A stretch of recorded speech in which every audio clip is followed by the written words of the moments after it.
Bonjour, vous êtes sur la chaîne de Spirituelus, l'Angélus du spirituel. On va sonner le glas de l'Angélus.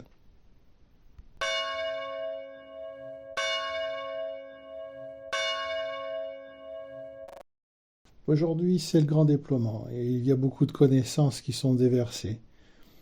Donc on peut s'y sentir un petit peu perdu dans toutes ces informations. Il semble y avoir plusieurs chemins pour accéder au réel, sortir de la fiction des histoires qu'on se raconte dans ce siècle. Et je ne sais pas ce qu'on va échanger au cours de cette chaîne YouTube, mais on va s'intéresser, comme on le disait dans la précédente vidéo, à Matsu, parce qu'il a beaucoup de choses intéressantes à nous dire. Allez, je vous souhaite une bonne écoute et amusez-vous bien.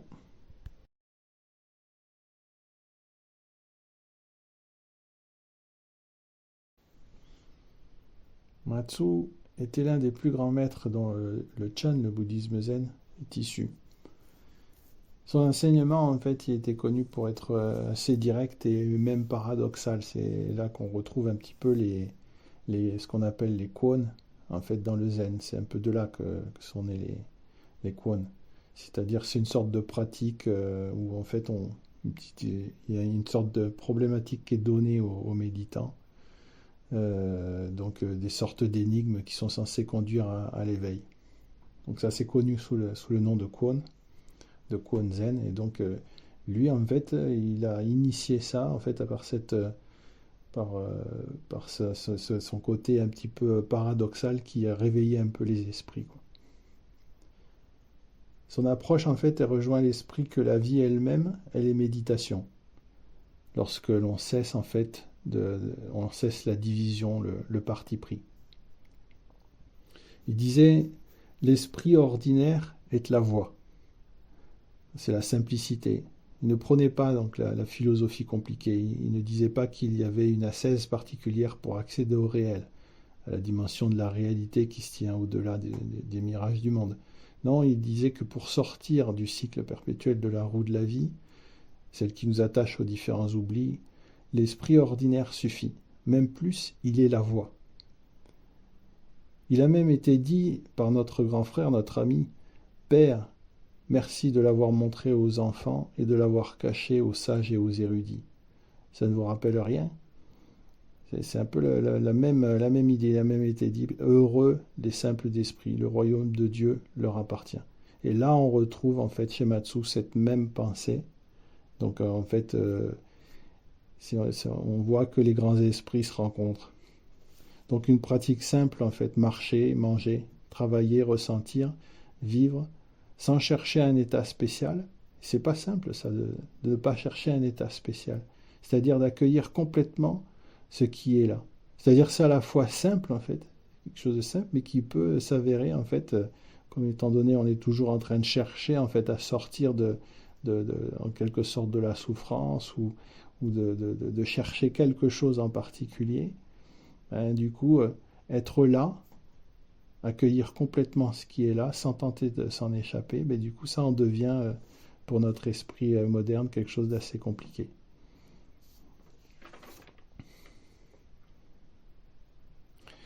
Donc la méditation, c'est pas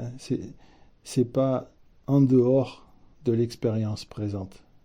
Elle n'est pas ailleurs que l'expérience présente. C'est difficile à appréhender donc pour l'homme et la femme moderne, qui souvent cherchent en fait des formulations, des processus pour transcender, briser la houle en fait de la mer, quoi. La paix se trouvant en fait dans les profondeurs, en fait on va se trouver en surface à essayer de briser la houle, quoi. Et en fait c'est ça un petit peu, chercher des processus pour plutôt que de laisser la vie être telle qu'elle est. Et Matsu disait, si vous cherchez le Bouddha, vous le perdez. C'est comme un petit peu essayer de prendre l'eau, en fait, tu vois. T'essayes de prendre l'eau, prendre la vie, tu vois. Et en fait, au moment où tes mains, elles essayent d'agripper, ben là, tu vois, ça te glisse entre les mains, tu vois. Et c'est ça, en fait. Si vous cherchez à prendre, tu vois, si tu cherches le Bouddha, c'est-à-dire tu cherches à accéder à l'état de bouddhéité, en fait, ben tu le perds, quoi. C'est-à-dire que de chercher ressemble plus à courir après un concept, une image. Tu vois, plutôt que l'accueil de l'instant qui est plus proche de l'éveil. C'est l'accueil de l'instant, en fait, de ce qui est là. C'est pas que de la temporalité, c'est aussi, en fait, de ce qui est là. Eh bien, c'est l'état le plus proche, en fait, de l'éveil. C'est assez important, en fait. Tant que l'on recherche, en fait, on est amené à se mettre en mouvement d'un état A vers un état B, vers un ailleurs. Et alors que l'accueil de l'instant, c'est pas en fait un mouvement. C'est pas aller vers une destination, c'est être là. Et c'est pour ça qu'en fait, il y a une sorte de... il y a un malentendu en quelque sorte sur certaines pratiques en fait dites méditatives, parce qu'en fait, on est dans une quête. Et en fait, on construit en fait un mental en fait quêteur. Donc on construit une personnalité qui est en quête, en recherche. Et de là, il faut revenir, de là, il faut en revenir pour revenir vers l'état d'être, qui est l'accueil de ce qui est là. Donc il y a un malentendu au niveau de... Donc il faut être très conscient lorsqu'on fait une pratique méditative, c'est que à un moment donné, si on est sur la recherche d'un état, bien, il faut en revenir un petit peu parce que sinon ça crée une certaine tension. Et ceux qui sont partis dans la méditation depuis plusieurs années, ils doivent connaître ça en fait, cette tension qui est liée justement à la pratique méditative, qui est très directive en fait, où on recherche un état. Et à un moment donné, en fait, se retrouver dans l'accueil de la vie, c'est-à-dire plutôt une méditation contemplative, ce n'est pas la même chose. Voilà, il faut en être conscient, ça. Je pense que tout adepte, à un moment donné, il se rend compte de cette tension qu'il y a dans la pratique de la méditation, concentration. Voilà. Donc c'est aussi un enseignement important, en fait. Et donc voici une autre assertion que Matsu a donnée. Donc quand tu as faim, mange. Quand tu es fatigué, dors. Ça a l'air simple comme ça, mais bon, c'est quand même été donné par un maître bouddhiste. Et donc cette formule, qu'est-ce qu'elle veut dire? Ça veut dire que ça exprime en fait la présence simple à la vie. Quand tu as faim, mange. Quand tu es fatigué, dors. Il ne s'agit pas d'une passivité en fait. Et là, on retrouve le mouvement. Il ne s'agit pas d'une passivité, mais d'une disponibilité complète à ce qui est. Et c'est ça qui est important, la notion de disponibilité à ce qui est. C'est-à-dire que vous ouvrez en fait un espace consciemment par cet accueil vrai. Vous ouvrez cet espace en fait à la vie elle-même. Et quand vous ouvrez, c'est comme quand vous ouvrez les bras à la vie, eh bien en fait la vie elle se déverse en vous, sans aucune limite. Donc cet état d'accueil en fait de la vie, cet état en fait d'accueil plein, qui est selon Matsu en fait, qui est lié simplement à l'accueil des choses qui se présentent. Quand tu as faim, tu manges. Quand tu es fatigué, tu dors. Et en fait, ça veut dire qu'il y a vraiment un accueil total. Il n'y a pas de résistance par rapport à ça. Si tu dois travailler, tu travailles. Si tu ris, tu ris. Si tu as envie de pleurer, tu pleures. Il y a une présence en fait à ce qui est, sans essayer de se détourner de l'instant. Voilà.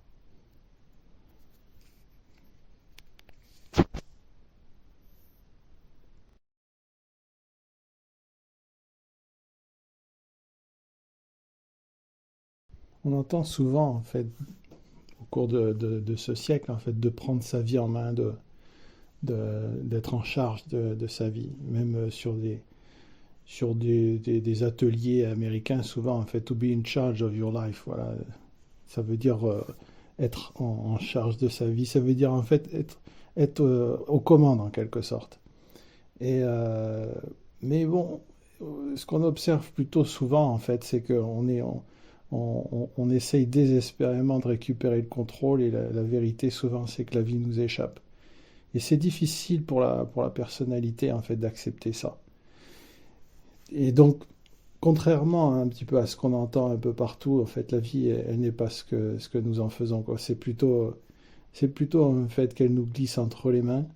Et c'est peut-être ça, en fin de compte, que Matsu, déjà à l'époque, essayait d'insuffler, c'est-à-dire d'être en accueil de la vie, de suivre le mouvement de la vie, et de ne pas être en fait avec une grippe, quoi, essayer de manipuler. C'est un petit peu... et la méditation, en fait, assez profonde, c'est d'atteindre cet état en fait compte de lâcher prise en quelque sorte, tout en faisant sa vie. C'est-à-dire que c'est ça aussi. C'est pas on a un courant indien en fait, les sadhus. Je ne sais pas s'il y a certains qui connaissent. Les sadhus en Inde, ce sont des renonçants spirituels qui ont renoncé complètement à toute forme de vie matérielle. Et le fait qu'ils ont pris une forme d'extrême, c'est-à-dire qu'ils sont vraiment à l'extrême de se dire, voilà, je ne participe dans aucun aspect de la vie matérielle. Et là, en fin de compte, ce que la plupart des mystiques, en fait, se sont rendus compte, c'est que la vie, en fait, elle demande aussi à ce qu'on soit présent, qu'on en soit en accueil, mais qu'on soit aussi présent. C'est-à-dire, et ça, c'est une approche qui est tout à fait particulière. Et donc, la vie, elle te glisse entre les mains, mais en même temps, elle demande à ce que tu sois là aussi, que tu sois en présence et que tu accompagnes, en fait. Elle est un peu comme un flot, en fait, qui peut t'amener bien loin pour te faire découvrir ce que tu n'imaginais pas. C'est-à-dire que si tu participes pas au mouvement, c'est comme si, en fait, tu refusais, en fait, les choses. Alors que là, tu vois, tu suis le mouvement, tu es avec, en fait. Et bien sûr, tu vas faire des choix de personnalité, tout en sachant qu'en fait, tu es porté, tu es aussi porté, en fait, par la vie. Et donc ça, c'est ce paradoxe-là, en fait, qui est assez mystérieux et qui porte quelque chose d'assez magique. Donc en quelque sorte, il faut te libérer des entraves, en fait, pour la laisser faire. Sinon, tu restes dans l'ancien système, celui de la société, d'un mental hérité, d'un processus, tu vois, d'héritage qui te ramène peu à peu à la sagesse de l'homme ancien, tu vois. Si tu restes dans l'ancien système, tu vois, tu es avec la sagesse de l'homme ancien qui, lui, en fait, se méfie un peu de tout, quoi. Et, euh, et du coup, en fait, qui est une sagesse qui est assez basée sur la crainte. Et c'est vraiment ça, c'est l'ancien système. Tu vois, il y a le premier regard, celui qui est hérité de l'homme ancien, celui qui souvent juge, va jalouser ou convoite, en fait. Et puis, il y a le regard du cœur, tu vois, celui qui vient de l'homme nouveau, celui qui t'attend, en fait, dans la grâce. C'est pour cela, en fait, ta vie, elle t'attend, elle est aussi un guide à travers les expériences qu'elle t'apporte pour que tu puisses voir aussi ce qu'il y a en toi, pas pour t'identifier avec, pas pour dire voilà je suis ça, mais pour voir en fait comme si tu découvrais quelque chose qui se vit à travers toi, mais pour pas en être dupe en quelque sorte, pour être en mesure de bien comprendre et de lâcher en fait le mouvement, de le laisser être, pas être en grippe. L'homme d'aujourd'hui, tu vois, lorsqu'il s'intéresse un peu à la vie intérieure, souvent il est rempli de principes, de pensées issues de ses expériences. Tu vois, il ne sait pas percevoir sans l'interprétation de ce filtre qui a été déjà contaminé par la pensée, qui veut tout contrôler, qui veut contrôler la vie et la manipuler. C'est pour ça qu'il y a un effort, en fait, pour s'extraire de ça. Et ça, c'est vraiment une méditation, en fait, qui est au-delà, tu vois, de la concentration. C'est au-delà, en fait, de celle qui est dans l'accueil. C'est une méditation qui va au-delà, qui est la plus haute méditation, qui est celle, en fait, de la transcendance. C'est la contemplation, en fait. La contemplation, c'est un acte d'amour envers la vie. C'est un acte d'accueil profond. Et c'est cette étape-là, si tu veux, qu'il s'agit en fait de franchir, d'être en amour de la vie plutôt que d'être dans quelque chose où tu vas essayer de faire de toi, tu vois, de te façonner. Tu vois, c'est pas la même approche en fait. C'est pas la même approche. Donc ça, on le verra un peu plus. Et donc l'humain d'aujourd'hui, il a besoin de s'abstraire de ses croyances, tu vois, de ses jugements, des partis pris, pour se laisser toucher par sa vie. C'est pour ça le message aujourd'hui, c'est laisse-toi aimer par ta vie, laisse-toi conduire. Et si tu traverses des épreuves, eh bien, laisse-toi en fait traverser ces épreuves pour que la vie aille façonner à travers ça en fait ce qui a changé pour toi, pour t'ouvrir, pour te libérer de quelque chose. Bien souvent en fait la vie elle fait pas les choses au hasard, même si c'est des choses qui peuvent être très difficiles, elle ne fait pas les choses par hasard. Et alors pour toi, ça va beaucoup plus vite en fait si tu es dans l'accueil de ça. C'est-à-dire qu'en arrière-plan, même si tu souffres de ça, en arrière-plan, tu vois, tu es conscient que la vie, elle te guide vers quelque chose, vers une ouverture. À toi de ne pas trop résister, à toi de ne pas résister. Tu vois? Ne résiste pas à l'épreuve et laisse-toi ouvrir, laisse-toi travailler. Tu vois? Si par exemple tu as des collègues qui sont un peu toxiques, tu vois, fais ce qu'il faut bien sûr pour te libérer de ça. Mais en arrière-plan, tu sais que la vie, elle te façonne à travers ça. Elle te permet d'ouvrir quelque chose, tu vois, à travers la blessure que tu ressens, elle t'amène à voir quelque chose, tu vois, de découvrir, ah, là, il y a une blessure, tu vois, et de sortir peu à peu de cette sous-personnalité qui va être blessée. Voilà, donc on regardera ces choses-là, mais déjà, tu vois, là, l'approche qu'on va avoir, en fait, ça va être beaucoup plus d'être dans l'accueil de la vie, dans l'amour, plutôt que dans une concentration mentale pour essayer de façonner. Ça va pas être notre approche, de façonner, de contrôler. C'est pas notre approche. On va plutôt aller vers quelque chose qui va être de l'ordre de l'accueil, de l'amour, et de redécouvrir qu'en fait, tu peux aussi te laisser porter par la vie.